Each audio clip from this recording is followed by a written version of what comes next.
Everyone, welcome to the Academy Gaming Hour. My name is Russell Epp with the Academy of Interactive Arts and Sciences. As we do every week, we talk to various people in the industry as well as player-related game. And so today we're very honored to have Austin Wintory. Hi, Austin. How you doing? Very happy to be here. Awesome. And in the background, we're going to be playing one of the games you composed for Journey. And that's from our intern John in the background. So that'll be happening while we're talking. If anyone has any questions, by the way, as we're going along, just feel free to put it in chat, tweet at us at official_AIAS, and I guess we'll just kick things off. Just in case if anyone doesn't know who you are by any chance, could you describe a little bit about your background, Austin? Sure. So I've been a gamer for my whole life. Some of my very earliest memories are definitely gaming. Everyone usually assumes that when you make your living as a musician or as a composer, that surely your oldest memories are doing music or listening to music or something. But for me, actually, gaming came first by a lot. And then about age 10 or so, I started getting into music via piano lessons that were kind of on a whim and random, and but those quickly became a passion for composing, Hmm. and so by the time I got to high school, that was kind of all I could think about. So it became sort of the life mission at that point, and so yeah, the way I like to describe it is that at that point, the world of games, the game industry, and gaming in general, and composing were sort of on a collision course in my life. So it was only a matter of time uh, before they met. And I was very fortunate that while in college, they met in the form of a collaboration with a fellow student named Genova Chen, who was getting his master's degree Hmm. and was very interested in this concept from a psychologist and researcher named Csikszentmihalyi, and this concept of flow theory. So he made a game very elegantly exploring that he called Flow. Hmm.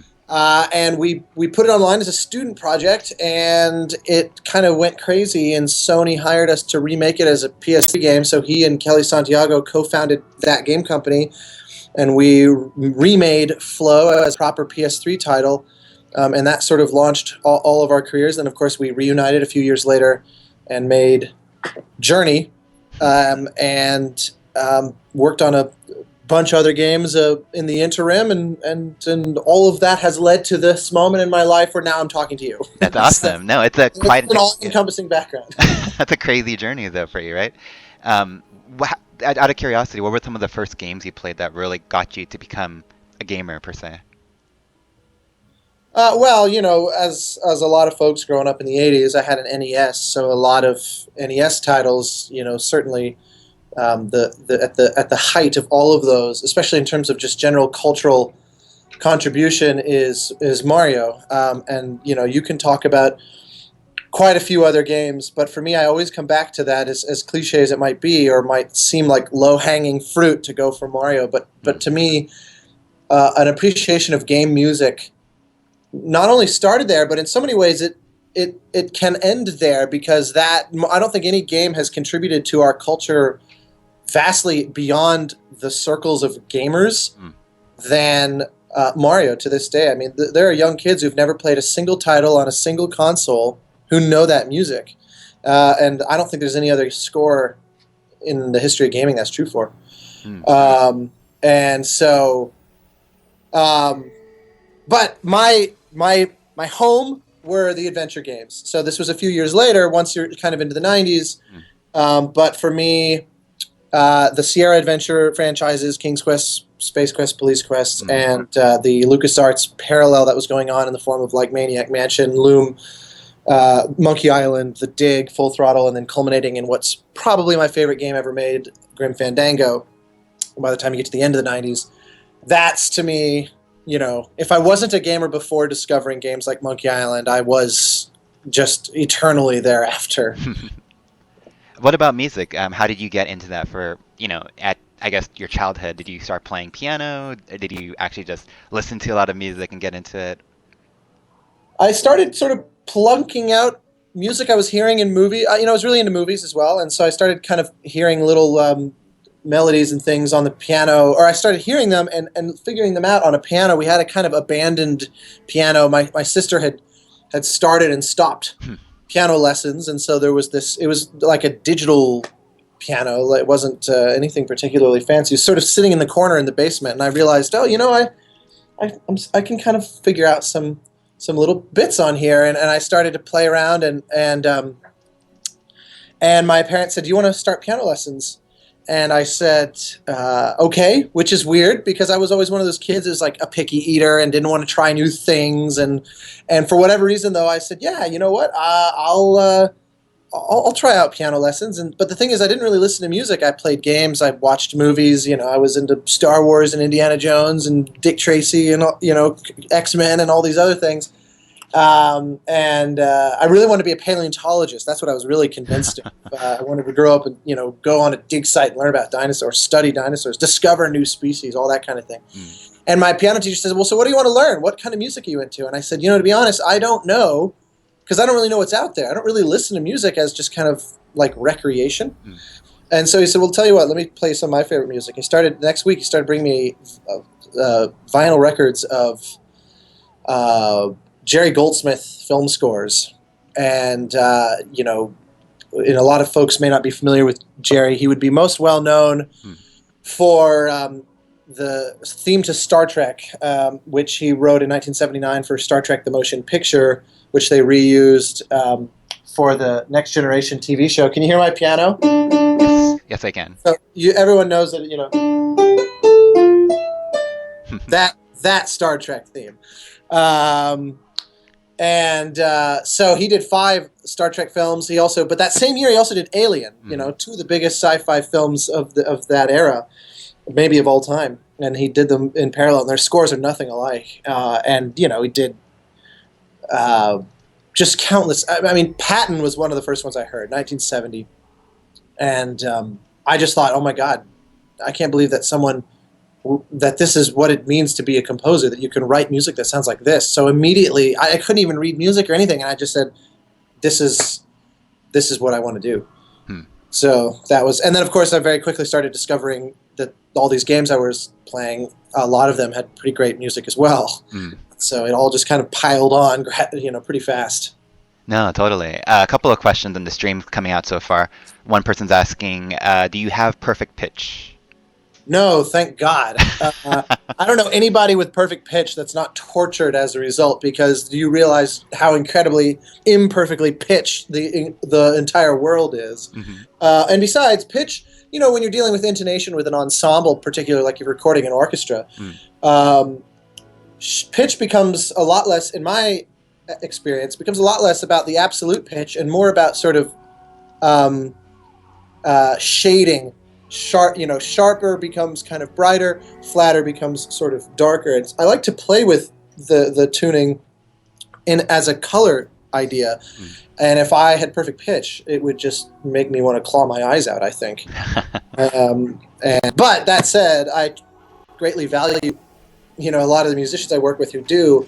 For example, on Assassin's Creed Syndicate, I featured quite a few violin solos by this young violinist named Sandy Cameron, who is just a mind-boggling talent, and she has perfect pitch, and it makes her just ruthlessly perfectionist of her own playing, which is a wonderful thing to have, when you're working with someone like that. So, anyway, longish answer to a very simple question, where the answer really is just no, I don't. Another question from CFI Studio: how did the interactive version of Journey go? And I don't know if you know the answer to that, or what they're talking about. I assume they're talking about the live show. Okay, there we go. And it was a spectacular experience. And actually, we're doing it again next week in New York, in Brooklyn. I'll be tweeting out and posting on Facebook for anyone that is in the New York area. I'll be sending out details, as the date gets a little closer, like towards the end of this week or early next week. The show may already be nearly sold out. But either way, and there's also the actual Journey Live Twitter and Facebook pages already have all that info posted. The first performance we did was at the Music and Games Festival in the Washington, D.C. area this past winter, and I think 2,500 people came, which vastly exceeded my expectations. Amazing. And it came off incredibly, because what it is, for those that are watching or don't know what we're talking about, we do the entire game as a concert where someone or a succession of people actually are on stage playing the game, and we have an ensemble, small orchestra, and I'm conducting them, and we actually go through the whole score in real time, totally live. So we have a special build of the game that was made by the studio in the UK that produced the PS4 port, where all the music has been totally removed. It's only the sound design, and like when the player does the sort of singing, the little chirps, all of that's still audible, but there's no music coming from the game. So you have the sound effects and all that coming through the speakers, and then on stage the score is being done live by an ensemble, interactively, where I'm having to conduct them and use all these crazy hand signals and a lot of communication in order to make sure that the music is kind of dancing with the player exactly the way that that it would while playing the game. I mean, to give you a perfect example, I just opened up the stream, and so I can see where the player is. I know there's a slight delay, so this is going to be slightly tricky. But so the player's at the base of this tower towards the end of the third area of the game, which we always just kind of called the desert, first kind of open area. And so as soon as they crested over the hill that slid down into this space, there was the music shifted to this very kind of dark and ominous quality, and then a little melody started playing, and the melody is actually a little different if they're connected to another player or if they're playing single player. And now, at least as it is right now on my screen, they're just about to kind of make it to the first sort of area of the tower where they're, of a certain altitude, and freeing the little flying cloth kite-like thing. I always called them dogs. They kind of reminded me of like dog meat from Fallout or something. But so now that the player's up here, that melody will gradually disappear, and it's a very subtle melody anyway, because this whole section is quite subtle and overall music. Oh, so they are connected to somebody. Okay, so the music is going to change slightly based on the fact that not only they are connected, but also how far they are from the other player. And so as they move away, certain details of the music will change, so that your experience with someone is a little different from your experience without someone, or in fact, in many ways, it's very different, and in an emotional sense, at least. And so then. So at some point while they're up here, the music is actually going to just organically disappear and stop playing completely. And so these are all things that I would be doing in real time, just watching the screen up in front of me being projected for the audience, and then communicating to the musicians. So it's a show it's kind of difficult to rehearse, because every time you play it, it's going to be different. And it's really fun. It's something I dreamt of doing the entire time we were working on Journey, because I thought, this game really lends itself to that, because there's not dialogue or even text on screen to kind of, pull your focus or to make it somehow less organically a concert. It really works as a show, and so it became a big experiment, and hopefully it's something that we can see catch on a bit. I saw that Sony was very supportive of it, and then I saw that they kind of took a page from this idea during the E3 press conference, and similar thing with God of War, which I was thrilled about. I mean, I would love to see this become regular with symphony orchestras and all that sort of thing. So that's awesome. No, it's really cool. I mean, it reminds me of like going to the Hollywood Bowl and watching like a movie soundtrack, but obviously this is much more difficult and much more crazy in a way. Yeah, right. But that's the same basic.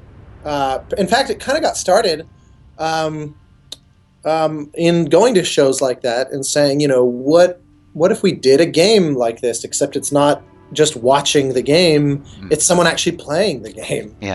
And a whole lot of things come out of that. And so, okay, so again, on the stream, now the music just switched to essentially a cutscene.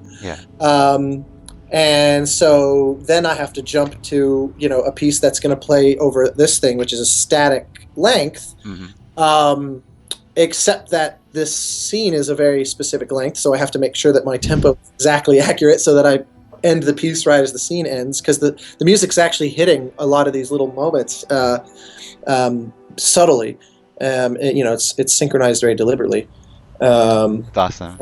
So anyway, that's a bit about Journey Live. Really, really, really fun and incredibly daunting and scary. And so, Well, you got a couple of questions about this from the stream. One is, how many times did you have to practice with the full orchestra for these events? well, so when we did Journey Live for the first time, um, we did a partial sort of speed run of the game about an hour before the audience entered the hall, and that was the entire proper rehearsal. Amazing. Now, add to that though that the musicians had been learning the sheet music for a couple of weeks prior to that on their own in Chicago, and so they knew the basic material. Mm. It's just how it was going to unfold in real time, which was the big mystery. Hmm. And so, but they're a group called the Fifth House Ensemble, and they are spectacular. I mean, they made it seem like it was just no big deal. That's awesome. Another question coming out is about the show itself. Is it coming to France or any European country by any chance? We're working on it. We have new shows getting booked all the time. And we'll just kind of announce them as they go. Nothing currently booked in France, but that's a no-brainer. I mean, we'd really love to do kind of a European tour and hit half a dozen countries all in one continuous, over the course of a few weeks. And so I've been, plugging every angle I know and all my various friends and contacts in France and Germany and the UK and Poland, huge gaming population in Poland. And so anyway, yes, the short answer is that we're working on it, but nothing is set in stone yet. Very cool.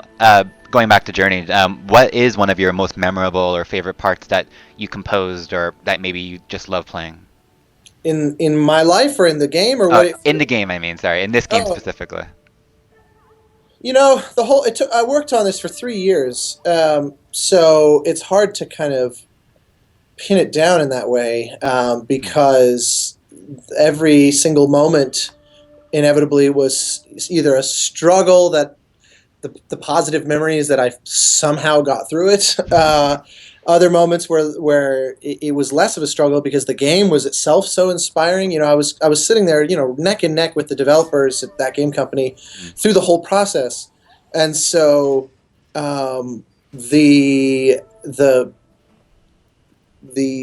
memories all kind of blur together of just the struggle of making the game. It was such a different kind of game that we all were hoping to make that you never really knew if you were succeeding or not, because you didn't really have much to compare it to say, okay, we've played this game before, game X, and it made us feel like that, and that's the feeling that we're trying to tap into here, and now Journey is giving us that, so we think we're on the right track. It was just kind of like, here's the idea that we're after, and we think it's working.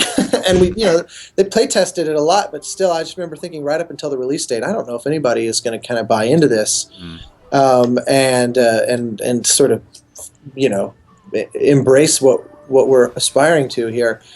And it was very, obviously, to this day, it's surreal to me just to the degree to which people did embrace it.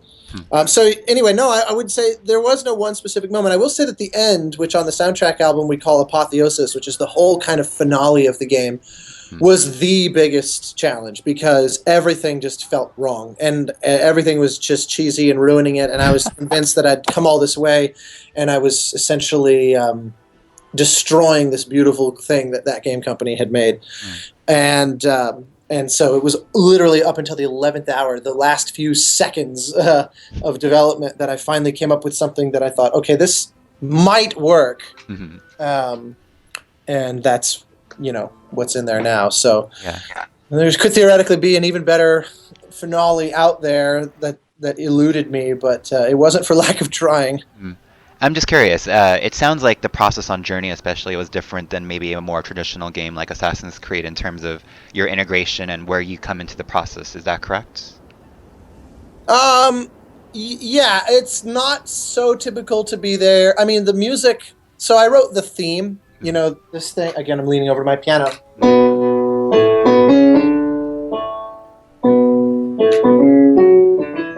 That little melody, it's, you know, it recurs all through the whole score, but obviously the sort of straightforward presentation of it is on the first track, called Nascence. I wrote that before there was even really any concept art of the game. There was nothing even so sophisticated as a prototype. They really, at that game company, they really like to start with music and kind of let that be their guide. And so, you know, there are whole swaths of the game, including what's on screen right now, the whole kind of surfing thing that on the soundtrack we call the Road of Trials, where they in large part built the design and the rhythm of the gameplay and all that around the music as I wrote it. Now, of course, I'm like, for the sake of telling a quick story, I'm kind of glossing over a ton of details when I say that, but long and short is that that is not so typical, just to that extreme. But generally speaking, developers really value having you in, you know, as early as possible to give you as much time to kind of play around with it. And because the game design will inevitably be involving a bit, so even on Assassin's Creed, I worked on that for the better part of a year. And most of the work that they had done prior to that was in just building the tech. You know, they had to build Victorian London in virtually its entirety, and so much time just goes into that basic sort of construction that a lot of the storytelling of the game and the recording of the actors, you know, like, for example, Paul, who plays Jacob, and Victoria Atkin, the actress who plays Evie, you know, a lot of them hadn't done much of their motion capture, and yet even by that point, because despite the game having been in development for several years, it's really much more about building tools and tech, as I said. So even though that's, you know, a far more, you know, quote, traditional project, the process was not actually wildly different. It just was not quite as involved. But I don't see how you really could, because it wouldn't be that much to do, because the music is really going to be a sort of byproduct of the storytelling. And if they haven't gotten into the meat of the storytelling yet, because the game is just not in the shape necessary to even do that yet, then there's not much value I can bring at that point either, other than just a few little things here and there that hopefully, you know, some level designers find inspiring or something like that. But that's, you know, so anyway, there's kind of a quick and very messy answer. No, totally. And, you know, this is being asked on the stream as well. You kind of answered this with that game company, but did your input for the soundtrack change the way a section of a game was designed by any chance, or vice versa? Well, both, absolutely, and especially on a game like Journey, or the title I have coming out in a little over a month, Abzû, with Giant Squid, which is you know, Matt Nava, who was the art director on Journey and Flower, started his own studio called Giant Squid, and this is their first title, and the development of it has been quite similar in a way to Journey's, in that I've been on it for the full 3 years of production and all that. And on both titles, there are numerous examples where I would write music and they would change the design to make it fit more organically to the music that I was writing. But then inevitably what happens is I then play the build in its current state with the music, you know, slugged in there. And I then think, oh, you know, what you've made that was supposedly inspired by my music is quite a bit better than the music that I wrote. I should take another swipe at the music, and hopefully I can kind of make the music rise to the level of what you've done here. And then, so I'd go and rewrite it, and then they'd say, oh, you know, this music actually gives us new ideas for this. And they'd go, like, tweak design based on the new music, which of course I'd then play. And I'd say, oh, that second version of music is also now crap, much like the first version. I'm going to take yet another swipe at it, and I'll do a version 3, and we just kind of do this sort of leapfrog ladder thing until, you know, we run out of time and the game just has to come out now. So yes, very much it's a fluid back and forth. You know, a little less possible on certain kinds of games. I worked on the Banner Saga games. There was a lot of that on those games, a huge amount of back and forth, even in terms of the narrative, where I would have ideas in the music that I thought needed to be justified by actual lines of dialogue from the characters, and I would call the writer and say, hey, I have an idea for a scene between two characters that, if it exists, will make the music actually work better in this other area, because then I can make it, you know, go darker because of blah, blah, blah, blah, blah in the narrative. And they would actually do it. And I'm trying to think if there were many instances of that in Assassin's Creed. There were some that were much more subtle Mm, than those, but in any case, yeah, just to give you a little taste, yeah. there it is. It's one of the things that's so wonderful, in movies. I score a lot of films as well, and on a movie, you're always pretty much coming in post production, which is the last, you know, Mm, 20% of the timeline of the film in many cases, sometimes more, especially if it's a film that has a very elaborate post-production because they have a ton of special effects or things like that. But they've written it at that point, they've cast it at that point, they've hired a cinematographer and built a shot list and built a lighting aesthetic. They've then gone onto the set and chosen locations and then gone onto set and shot it, worked with the actors, and mm, now they're in the editing bay crafting all that together, and that's the point where you come in for music. And so mm, it's like huge numbers of really important decisions that are going to determine what this film is like mm. have already been made in ways that you can't go back on. But games are much more fluid. You can make core decisions in games until the 11th hour, basically, and some games more than others. But you can really make giant systemic changes and much later in the process than you can with a film. And so as a result, with music, being involved from the beginning and writing it through, you can potentially have a much deeper role than you traditionally do in film. Very cool. Ton of questions, but let's, I guess, go, I'll lightning round them. go lightning round. All right, so Abzû, people would love to see or hear something from it. I don't know if there's anything you can reveal or anything you can talk about the game. I'll say a few words. Abzû is. I'm thrilled to talk about it. I'm really excited. I've been Yeah. working on it for a long time. It's a really just beautiful, experiential kind of game. A lot of people you look on the comments on YouTube or on the trailer, and a lot of people say, "Oh, it's basically Journey Underwater," and it's actually really not. Hmm. First off, not being a multiplayer game really separates it dramatically from Journey, Mm, but also. Journey is so much about the arc of the character through this space, and it's kind of a metaphor in a way for a full lived life. That's childhood and adolescence into young adulthood, and all the way through the full story. And Abzû is much. I actually think it has more in common with Flower in a certain way because it's about your relationship to the environment itself. mm, And so it's less about your changes as you move through the environment than it is your reaction and impact and relationship to that environment. And that obviously also really changed how I approached the score because I wanted it to reflect the environment directly, whereas that's something I usually tend to directly avoid doing because I feel like the environment can tell its own story. It doesn't need my help. What the music should be focused on whatever is important to the character, but in this case, it actually became much more about that. So I know that's all kind of vague and doesn't really tell you anything. That just kind of sounds interesting at best. Hopefully, it sounds interesting, but it doesn't really necessarily tell you um, what it sounds like. I'll say that the score is more orchestral than Journey's score. mm, It's orchestral in a similar way, meaning it's built around strings and woodwinds primarily, as opposed to like big brass and timpani and things like that. mm, Um, but I use the orchestra a lot more in Abzû than I do in Journey.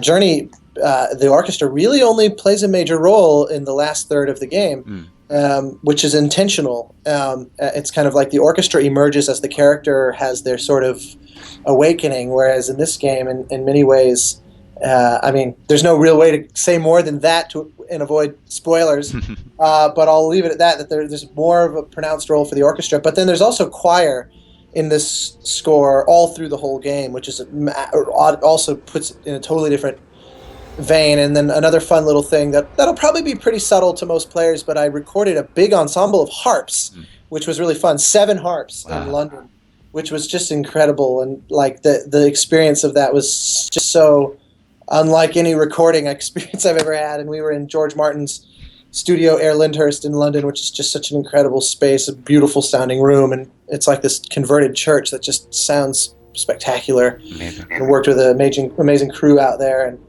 they've done a lot of game and film work in that studio. And so they know what they're doing. And so yes, so Abzû has a very it's a meditative quality, which I think it has in common with Journey. But I'm happy to answer specific questions about it. But I think that's a kind of okay overview for the moment. No, very cool.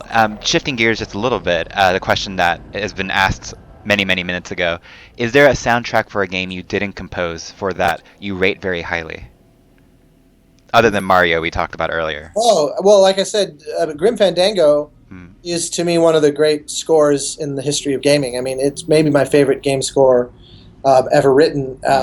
In recent years, a few examples. Actually, just recently shot a video that'll be coming out soon, where I actually give a rundown of like my 8 or 9 favorite scores in gaming, and a few others from that list. Last year, um, my dear friend and colleague Jessica Curry's score to Everybody's Gone to the Rapture, Hmm. I thought was just absolutely amazing. Superb writing, absolutely beautiful performances, Hmm. and I thought I loved that game, but I thought she also just did such a phenomenal job at elevating what was already to me a beautiful and interesting game Hmm. into something almost mystical and in a similar vein, for a very opposite type of game, I absolutely adore.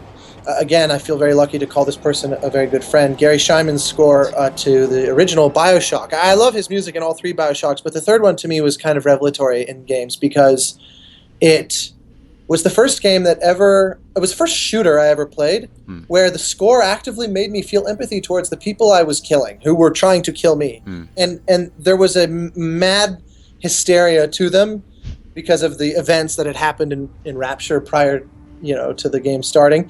Hmm. But the score tapped into this sense of tragedy. Again, forgive my. I'm going to wheel you a little over to my piano. Yeah. Like, whereas a lot of action games are very much this kind of, very kind of aggressive and percussion. I don't know. That may have been totally garbled, but Bioshock had this sort of gothic, tragic quality. This sort of like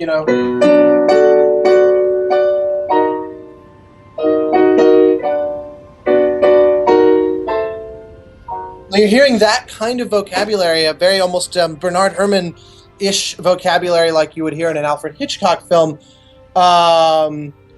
while you're literally fighting for your life. And it suddenly made me feel like the people I'm attacking, or that are attacking me, I'm defending myself from, they're victims, and they can't help it. And so I have to kill them, just practically, but I don't feel good about it. It's not like trying to make me feel like this badass, freaking dude bro, machine gun, fucking badass. It was made me feel like I have to do this, but I derive no pleasure from it, and that was. Hmm.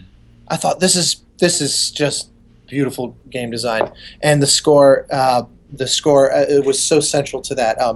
And then one more example in a radically different vein is Hmm. my. I'll say it again because I consider myself very lucky to call these people my friends and to be surrounded in my life with such incredible talents. But Hmm. Darren Korb's work for Bastion and Transistor, and I have not heard yet anything he's cooking up on Pyre, Hmm. but I'm sure I can't imagine I won't love that as well. There's again something that's just totally off the beaten path from the sort of generic mainstream of game music, and which I think is just absolutely wonderful. So anyway, there's a few off the top of my head. I'm happy to, if anyone wants to follow up with more for more recommendations, listening recommendations, they can tweet me or something, because I'm always happy to promote my friends and colleagues who are so Hmm. spectacular. And your Twitter handle again is Wintory, is that correct? Yep. Although if Awesome. you just type Austin Wintory, I think it should show up without much trouble. Very cool. Another question. It sounds like you like to help in the game development of many games. Do you have a design for a game you would like to make yourself? I may or may not. Oh. I actually have. That's a whole long conversation, most of which I should probably keep under wraps. Okay. But funny enough, I don't think anyone's ever asked me that before. But the answer is yes. I definitely have a few irons in the fire, which would constitute a little bit of a career direction change if I really go all out on those. And I may because there are a few ideas that I have that I think So I've explored. I haven't gone very deeply into this yet, mainly because I've been busy with things like finishing Abzû, and I'm working on another game I'm really excited about called Tooth and Tail from the developer of a game called Monaco, which I did a couple of years ago. Yeah. And Tooth and Tail is an arcade style real time strategy, so it's an RTS designed for a controller, and it's so awesome.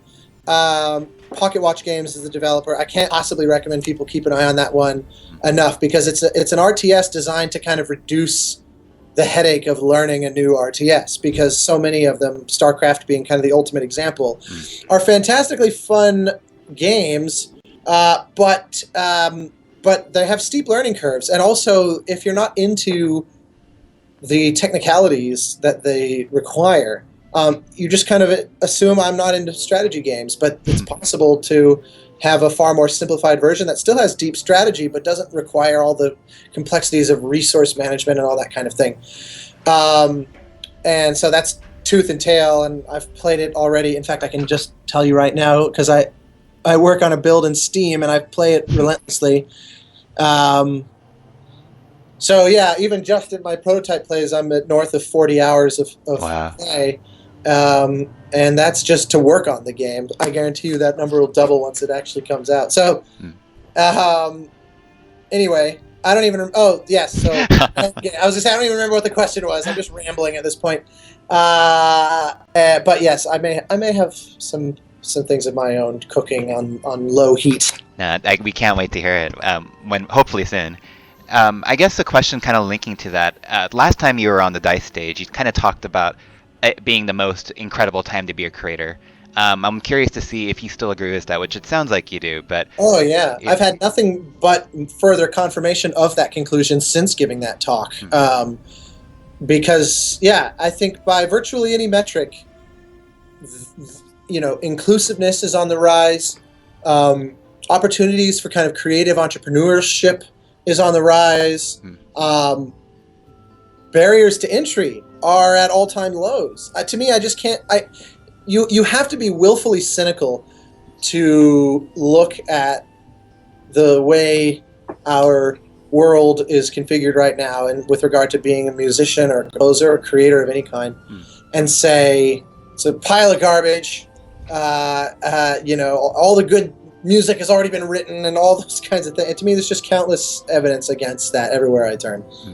Very cool. A couple more questions. Other than a lot of people saying that they want to work with you on your next game, is there a game you were offered and turned down for whatever reason and wish you hadn't? I don't know if I'm allowed to say this, but there was a game that I was offered, and I was too busy to do it at the time, and it kills me because it's just such a beautiful game, made by some real good friends of mine. At a developer called Us2 Games, which was the mobile game called Monument Valley. And I so wish I had been able to make that work, because goddamn did they make a good game. But yeah, that would be the most obvious answer I think I can offer. Another question. How many games do you score in a year? And I guess average for how long? I mean, you said 3 years for Abzû. It's hard to say because it's so rare that I work on it for less than a year that it becomes difficult to say how many do I do in a year. Because it's always, a variety of projects that are dovetailing. And so I honestly don't know. Like last year, for example, I had 2 releases. Assassin's Creed Syndicate and a small independent game made by this Belgian developer called Tale of Tales, who are these wonderful kind of enfant terrible of the independent development world, always making interesting, provocative games. And they made a game called Sunset, which I had the great pleasure of working on. It didn't get quite the commercial traction any of us were hoping for, but I think they made a very interesting and compelling game, and the score was totally unlike anything I'd ever attempted before. The short version of why that is because the score was entirely what we call source music, which means that all of the music in the game was heard through vinyl records that you find lying around and then can choose to put on a turntable or not. So there was no traditional music that just comes in to accompany your experience. It was all by will of the player, and it was music which was explicitly in the environment, meaning like if you walk away from the speakers, the music will go away. Like you'll hear it receding. So it's very literally in the world. And that was not... I'd never attempted anything along those lines before, or remotely. And so it was a tremendous joy to work with them, Michael and Aurea, this incredible couple that work together in Belgium. And but I think this year, in contrast, I have 5 or 6 different releases. But some of these games, like I said, I started years ago. Like Tooth and Tail, I started on years ago. Abzû, I started on years ago.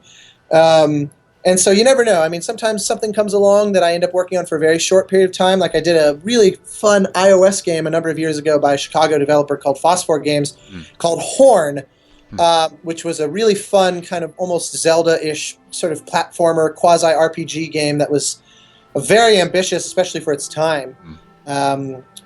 iOS game, or actually now I think it's on Android as well, or it has been, I think, for years. And that was a game that I had less than a month to score, including recording orchestra and everything, and the score was of the same basic scope as Journeys. So you're talking about give or take an hour of music, full, live orchestra, the whole thing, and I had about a month to turn that whole game around. So it's it runs a wide gamut. So anyway, I'm kind of dancing around the question of how many releases. I don't try to have a certain number.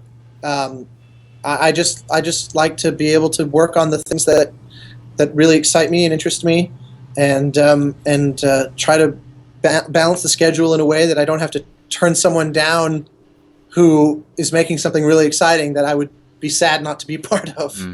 So it can be tricky, because sometimes the schedule gets pretty full, and I can't in good conscience take on a project that I would otherwise want to. So I'm always trying to figure out how to avoid that problem.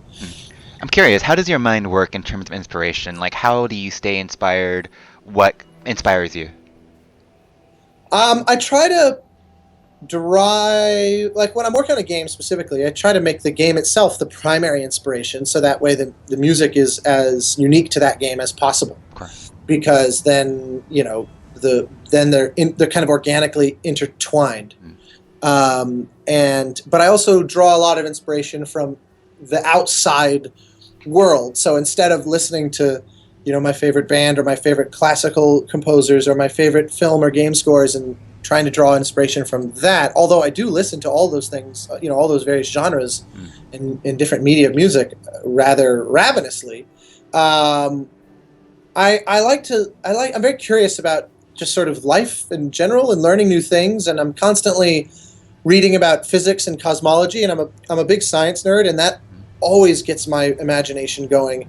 And then, just trying to build life experience. I think a lot of composers, when they're starting out, this is probably true of all artists, but I encounter this a lot when I speak to composers in the very beginning of their career. And I remember being like this myself to a degree, where you're so focused on those big questions of like, how the hell do I get this career started? How do I get jobs? How do I actually put food on the table writing music? And that's such a daunting question that it can be easy to forget to go live life and to live an interesting and rich life that has this kind of tapestry of experiences, because those actually end up inspiring interesting music, because they make you more unique from not only other people, but from other versions of yourself that didn't have those experiences. And that's the composer that's ultimately going to be the most interesting. And so, like, for example, I used to do Aikido pretty aggressively, and I've fallen out of it the last few years, and I keep telling myself I'm going to get back into it because I absolutely loved it. I spent a lot of hours in the dojo practicing Aikido and even teaching it. And there was a period in my time where I was scuba diving constantly, which certainly played a role in my thinking philosophically, if nothing else, about Abzû. Mm. And that's something Matt and I bonded over and connected over. Matt Nava, the director, he is also a diver. And so, I think living your life as interestingly as you possibly can is the way that ultimately I think any artist is going to all but guarantee some kind of inspiration, and that's certainly been my approach. Yeah, no, I love the answer. It's very inspirational, not to overuse the word. It's all right. I forgive you your.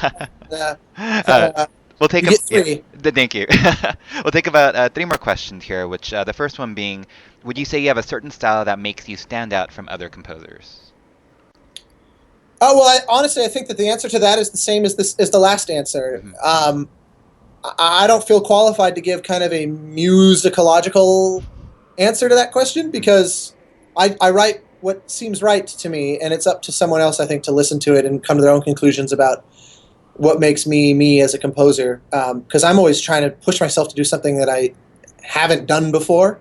Hmm. So I feel like I've succeeded if something feels like I didn't write it. But then inevitably, when I talk to someone, they'll say, "Oh, this piece is so you," and I'll be like, "Really? God, I tried so hard to kind of push past that to some degree, or to make it something that I really felt like new territory for me." Hmm. Um, but but but style is your voice, and your voice is something that's just you in some very non-intellectual way, in the same way that you are who you are, and that's a changing thing, and that's something that's formed by your environment as much as it is by your own just decision to be certain ways. Hmm. But it nonetheless is just a simple statement that you are you. And so to me, if you live your life in a way that embraces what makes you you, then oh, bold move on the player here, just jumping down to the uh, brutal. Here we thought we might be able to see Journey all the way to the end here on the stream, but I suspect they're going to spend the rest of their time catching up. Um, and anyway, that totally killed my concentration as I watched in horror uh, as they as they jump back. I'll just make a quick comment. They're asking where you're going. Anyway, sorry, just wanted to let That's them know. hilarious. No, I love it.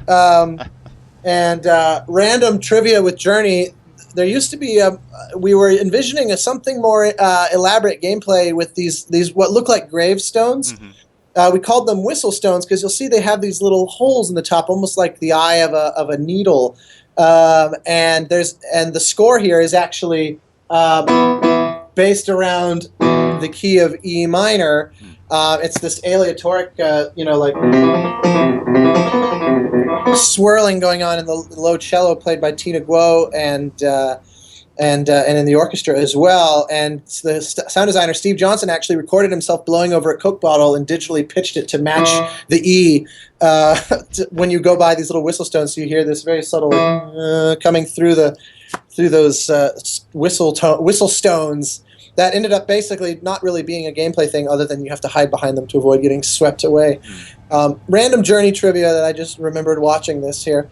Anyway, yes. My style that makes me me is the fact that I am myself me, and there's nothing more I can really do beyond that. And I don't know if that makes my style interesting. But I do know that it at least makes it a product of who I am.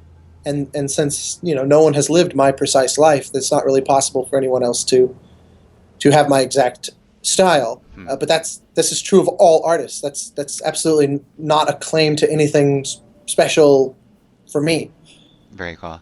Another question. You talked a little bit about the new frontier, and let's talk a little about the future of video game scoring. How do you foresee video game scoring evolving towards more procedurally generated scoring, perhaps, or something even crazier? I think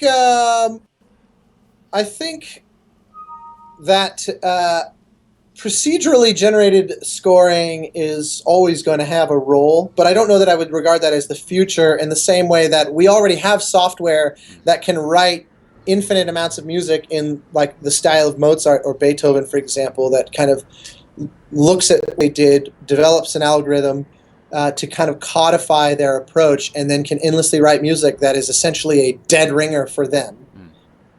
This is nothing new. we've already. Oh God, again. Uh, Uh, oh, hunting for their friend. Oh, see, now that's nice. I totally on board with that. And hopefully, all right, here we go. um, um, anyway, procedurally generated music to me is kind of like a tool. It's not really a technique.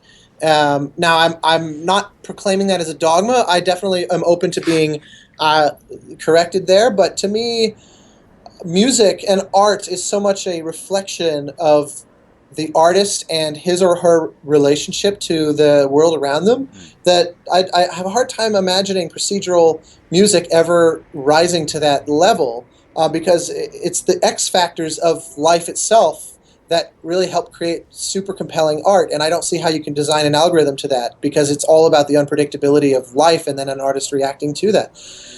And so but that said, it's a very interesting um, concept. Now, it's to be clear, when I say procedural music, I am talking about music that is being truly generated on the fly, mm, on the most granular level, which also makes pretty much automatic aesthetic declarations because you can't pre-record an orchestra that's being generated on the fly or pre-record a great soloist or something like that. mm, Now, a lot of people use the term procedural to describe a very highly granular approach to game scoring, where it's deeply reactive and deeply, um, uh, you know, adaptive to the gameplay. Like for example, the player on the Twitch screen right now, they went up above the little what I always refer to as the oasis, the little kind of warm area outside the snow. They go up on that little upper balcony area, and if you sing to the wall, it reveals the kind of hieroglyphs. mm, When you do that, this flood of bass flute going like 20 different recordings all layered on top of each other of a musician I work with a lot named Amy Tatum mm, playing these quick runs on bass flute. That will layer in with the music that you're hearing when you trigger that. Um, that some people call that procedural, but it's utterly not because it's a bunch of, at least not by my definition, because you have a bunch of pre-recorded, very carefully sculpted elements that are being built around the player's interaction with the mm. space. So to me, deepening these techniques is going to be the future of game music. But the real answer to your question, the spirit in which you're asking that question, is that games represent such this amazing Wild West frontier of new discovery that the reason why I'm so excited about working in games and why I feel so lucky to have a career in games is because I can't give you an answer because every 5 years the paradigm in every area changes so dramatically that I think it's impossible to make dramatic predictions. I mean, who would have guessed? Like Journey came out 4 years ago. Mm. In the scheme of our lives, that's nothing, right? 4 years is really not a huge amount of time. But was anyone remotely talking about VR then, for example? And it's all people are talking about now. Mm. And 4 years from now, maybe no one will be talking about anything but VR, or maybe VR will already be a distant memory or Mm. some fringe passion, et cetera, et cetera. And that's just, to me, a perfect example that the extreme indeterminacy of the industry is so exciting. So I would not dare get all Ray Kurzweil on you and make futurist proclamations about what is coming to us because to Mm. me the excitement I feel about being part of it is that I have no idea what's coming. Very cool. Last question, which is I think a good one. Let me see if I can find it again. Do you have any advice on growing as orchestrator besides good old experience in analyzing, or just tips and tricks that you've learned over the years? Yes, absolutely. 1/2 second. Yeah, I'm going to answer that. I swear I saw a question go by that I wanted to answer. of course. Um, um, Is there a moment in your personal life that influenced? yeah, that was it. Awesome. And I'll speak very broadly about that because it's kind of tagging on to the answer I gave about drawing inspiration, Mm. it's all about just the life that you live, and so, um, but to give a specific example about letting moments in your life actually inform your work. we often talk, especially when you go to conferences like the Game Developers Conference, or even events like DICE. There inevitably is a speaker or two who will discuss the game industry's general problem with what we call the life work balance problem. Hmm. The idea that people are expected, like you hear it a lot when discussing crunch, that you're just expected to work 24 hours a day the last 6 months of a project, and you give up your entire, personal life. And and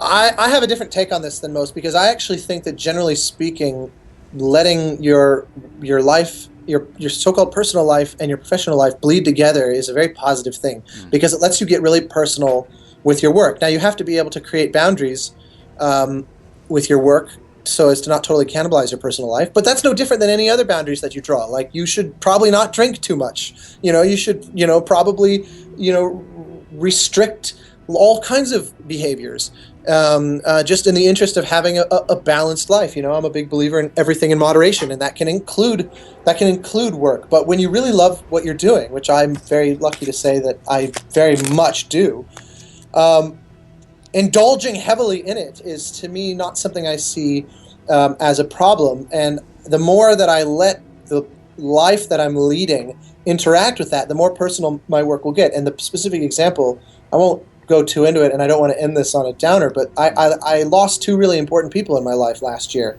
And it came while in the heat of working on both Abzû and Assassin's Creed. And there was also a film that I did that's coming out this fall, called The Rendezvous, that also I let those experiences speak to my work at the time, and specifically, I actually built my creative process to be one where the catharsis that I really needed in the face of those losses was found in my work. And the specific example that I'll give is that one of the people I lost was a really close friend, and I had written music for her to come down the aisle to at her wedding. Mm. And so when I was working on, well, actually, there's two examples on Assassin's Creed Syndicate. There's a track on the soundtrack album called "For Those We Loved," and it was the piece I wrote the next morning after she was gone. And I actually thought I just needed to write this piece. I just needed to kind of live in the sense of desolation that comes from losing someone really important to you, and especially someone in their 30s who has to fight cancer totally, ridiculously, someone who was so otherwise in such an incredible prime of their life. So I needed to kind of explore that, and I found a piece of music on my task list that seemed to do the job, and I did it. But I remember thinking, Ubisoft is going to tell me this is too heavy, this is too Mm. sort of sad, for any other way to put it. They ended up loving it, and but I remember thinking, I just need to write this, and then if they reject it, that's okay. It was, in a way, not for them, even though I'm writing it for Assassin's Creed. But in a much more positive sort of catharsis, the piece that I had done that she came down the aisle to, when you're playing Assassin's Creed Syndicate, you have these leaps of faith moments where you climb up on top of some high landmark, and you synchronize where it reveals the map, and there's 7 or 8 of those places in the game that you do that. We call them the reach high points in the technical documents. And the one that's on the actual river Thames in the middle of the map, where all the boats are constantly, you can kind of play Frogger crossing the Thames Hmm. in Syndicate. If you the music that plays when you climb to the top of the mast to trigger the actual map sync reach high point, is the actual piece that she came down the aisle to, because I wanted that. And she had studied in London, Hmm. and London was a very special place for her, and of course the game takes place in London. Hmm. And so I really wanted there to be like a monument to her, because I was working on the game at the time, and I wanted that to be there. Hmm. And so when they asked, wherever the question went, I don't remember how it was phrased, but when they asked about kind of letting moments in your life, or however it was phrased, to me that's really important. And it makes it not easy, because work ends up not being an escape. Work is actually the place where you have to deal with things. But I find that my work benefits from that as much as it makes it not necessarily like a pleasure. It doesn't make my job fun in the direct sense, but it makes the work feel somehow important to kind of who I am. And so, but I think that's a good thing. I mean, I'm open to being proven wrong, but I think it's a good thing. At least at this point in my life, that's how I do it. Now, on to the incredibly specific subject, radically unrelated to that, and the question about being improving as an orchestrator. It sounds like I have a fellow composer, member of the cloth in the stream here. The simplest answer is to find musicians and put music in front of them, because there's software, and we all use it. I have mine open literally right next to me here, but that doesn't really tell you how to work with orchestras, and because it's too easy to cheat. It's too easy to develop bad habits and have them be reinforced. And so to me, the answer to their question is to find musicians and put music in front of them, and barter for favors or figure out a way to pay them, but just literally get it and hear how it sounds. And they don't have to be brilliant musicians. They don't have to be top tier symphony orchestras or things like that. I learned in high school at age 14, and 14 through 18 in high school, going to my student orchestra and putting handwritten sheet music in front of them, and they would play it like a high school orchestra. I mean, they were a little better than average for a high school group, I think, but they were kids, so it's not like they played brilliantly. But I learned so much because I would hear things like, oh, if you have two cellos but 14 violins, you really can't hear that. You really need more cellos. Learning internal balances and learning all the different colors that these instruments can produce, and things like musicians would raise their hand and say, the way you've written this, it might be really nice if we put on our mutes. And I remember saying, what does that even mean? And they're like, oh, well, we have these little sort of rubber stoppers that we can attach to the strings that change the color, and it makes it a little quieter. And I thought, well, that's new information. It's things that you could read about in a book. Just getting the hands-on practical knowledge is so much more informative, because then you're able to immediately ask questions and interact with them. So in any case, I think to me it's just about finding people, even if it's just a single violinist or whatever. There's musicians everywhere in every city in the world, and you don't even need that, because, like, for example, on Abzû, the featured soloist is a musician named Kristen Nagus, who goes by the kind of online moniker Field of Reeds, and she's an oboist who started covering my music and doing videos of her covers on YouTube featuring the oboe or the English horn and instruments like that. And she's a spectacular player, but I also loved the kind of entrepreneurial nature of that, or spirit of that. And so I reached out to her and said, how'd you like to be the featured musician of Abzû? This was 3 years ago, and finally now people get to hear all of her solos soon. Amazing. And so that you can just find people online, in Facebook groups or whatever, and say, like, say you live in some remote area, or those musicians probably wouldn't even expect to be paid, because in their mind they're investing in you, because they want you to hire them to record on your projects. And so it could be a nice kind of bartered exchange of, will you read these parts for me so I can kind of get a sense of how they sound, and in exchange you can play on my next gig, that kind of thing, or whatever. And I'm not advocating that people ask musicians to play for free. I'm rather against that, but I don't think this constitutes playing for free. I just have to add that little caveat. So anyway, that I'm happy to go in. If whoever asked that wants to follow up with me on Facebook or Twitter or whatever, I can go into a lot more detail. That's probably starting to get a little technical for any non-composers here, but anyway, I'm happy to follow up on that one more. No, amazing. I guess just as a last question, any last words you'd like to tell both your fans and anyone watching about your work, your life, anything you'd like to say? Well, I don't. I actually don't think I have any fans, because I think that it doesn't make sense to me to be fans of me. If maybe it's possible for someone to be a fan of a particular piece of music, and I am like an advocate of if you go watch Elizabeth Gilbert's wonderful TED talk about how by the way our creative process works in the brain, uh, uh, and how mysterious so much of it is. And when you especially study like cognitive neuroscience and subjects like determinism, you discover that even things like free will are very easily called into question, which means that that we are not the same thing as our work, and so it's possible for someone to fall in love with a given piece of music, and it's not the same as loving that person. And so I also just don't like the idea of people liking my work simply because I wrote it, because they are a fan of me. And the music doesn't somehow have to pass the test anymore. The music itself, to me, needs to be uh,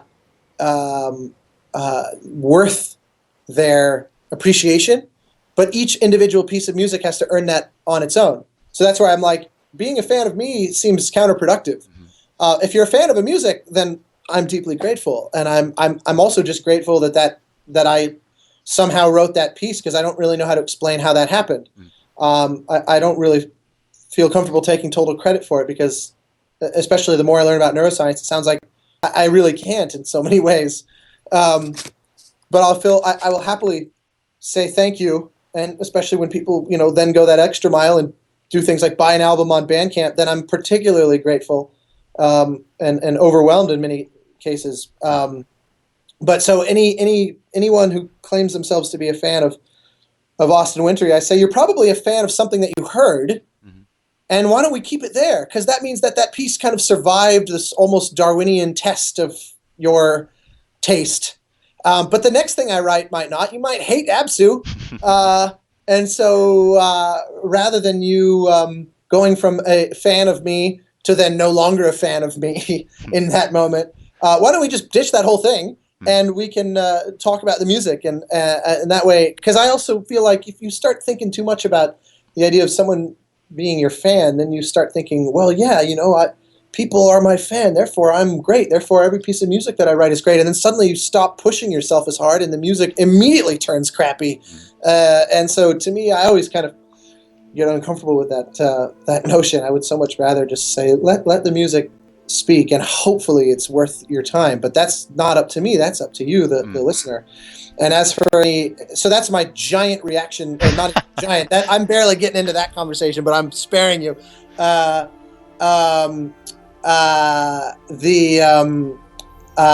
was just, I hear the word fan, and that like triggers that. But the advice that I like to give to people, because I think it applies to anything that you do in life, is to embrace being divisive in your convictions, which means be an opinionated person. Now that's very different from being rude or caustic or sort of aggressive and unfriendly or anything like that. But a lot of people, especially artists starting out, there's a herd mentality. Humans are pack animals. So you feel like if you're in a group of friends and you say, hey, did anybody see the new Independence Day? And like 9 people all roll their eyes and say, I thought it was crap, but you loved it for whatever reason. There's this gut instinct to be like, yeah, I know, right? It's no good. And I think that's so wrong. It is absolutely not only totally fine and harmless to have controversial opinions, but it's essential if you want to be an artist, to stand by your convictions. And I think it's something that no one ever taught me when I was in school, but I realized that the more that I just embrace saying to hell with it, I'm going to say what I think, and I'm okay if someone totally thinks I'm full of crap, the more I found myself having genuine connections with people, because there was no longer this posturing of, well, what do you want me to say, or what should I say? And suddenly we were able to cut to the chase and either know immediately out of the gate, yeah, we don't see eye to eye at all, or we really do see eye to eye, because I know we're having a real conversation right now, and it pays off in your personal life and in your professional collaborators and all of that sort of thing. And so to me, it's not our instinct to be divisive. And I'm not saying be a contrarian that just disagrees to disagree. Just have an opinion. Just absolutely ask yourself, what does this make me think? What do I like this? Do I think that's right or that's wrong? And don't be afraid to say it. A lot of people like to complain about things like Facebook and Twitter because they're this town hall where everyone's just shouting all the time, and it's just this giant echo chamber of vacuous opinions. But I actually think that that's a strength of social media, because there's a lot of people out there that have, maybe we'll say, less than fully informed opinions. But that's where your opportunity as an opinionated person is to say, well, here's why I think you're wrong. And as long as everyone's civil, then everyone benefits from that, because you don't have to have those conversations any longer than you want to. That's the nice thing. And so to me, it goes against a lot of our instincts. That's why no one had said that to me, and I spent a lot of years in my early part of my career trying to figure out how to make people happy, how to please people.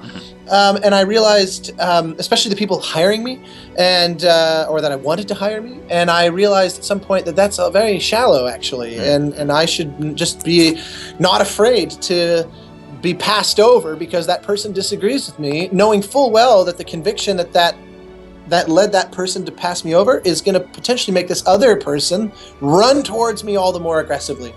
And so anyway, that's the only advice that I feel that, unless we want to get into more technical conversations about music or something like that, that's what I feel like is the most applicable to the widest spectrum of people. No, It's funny watching this stream. I'm sitting here wanting to, it would be amazing. Do a live performance right now. Yeah, happen this very silent, solemn way. Anyway. Amazing.